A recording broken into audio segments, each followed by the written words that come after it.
নামাজ বড় দরকার, ইমানের আলামত, খুব কষ্টের কাজ। রোজা কষ্টের কাজ, যাকাত দেওয়া, নিজের হালাল উপার্জনের টাকা মানুষকে দিয়ে দেওয়া খুবই কষ্টের কাজ। তবে সবচেয়ে বড় কষ্ট ভাইরা, আল্লাহর দিকে তাকিয়ে ইমানের দাবিতে নিজের রাগ কন্ট্রোল করা, নিজের অহংকার রোধ করা, নিজের নফসকে নিয়ন্ত্রণ করা, এর চেয়ে কঠিন আর কিছু নেই। কথা বুঝতে পারেননি? নামাজ কষ্ট, রোজা কষ্ট, না রাগের মাথায় গাল না দিয়ে চুপ করে থাকা কষ্ট। ঠিক করে কোনটা কষ্ট? সকাল থেকে সন্ধ্যা পর্যন্ত মুসলমান 17 ঘন্টা 16 ঘন্টা 15 ঘন্টা না খেয়ে না পান করে ক্ষুধা পিপাসায় বুকের ছাতি ফাটিয়ে রোজা রাখে না? ক্ষুধা থেকে সবর করে আসে, সে গোপনে পানি খেলে কেউ দেখবে না, তারপরেও সে পানি না খেয়ে ভাত না খেয়ে কষ্ট করে না? কিন্তু ওই মুসলমানই ওই রোজা অবস্থায় একজন একটা বাজে কথা করলে ভট করে রেগে খারাপ কথা বলে না?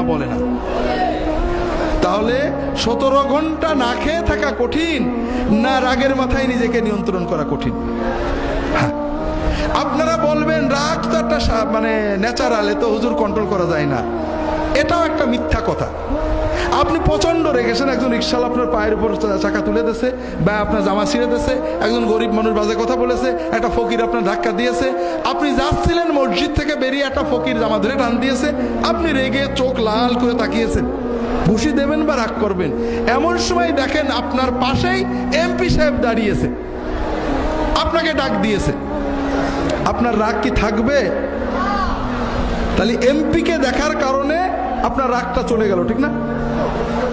আপনি ঘরে বউয়ের সাথে অথবা আপনার বউ স্বামীর সাথে ঝগড়া করছে, রাগ একেবারে চোখ লাল হয়ে গেছে প্রচন্ড। এমন সময় দেখেন ঠকঠক করে দরজায় কেউ কি করছে, ঠকঠক করছে, নক করছে। আপনি রাগে চোখ ফুলিয়ে কে বিরক্ত করে এই অসময়ে দরজা খুললেন, দরজা খুলে দেখেন আপনার বস দাঁড়িয়ে আছে, রাগ তো থাকবে?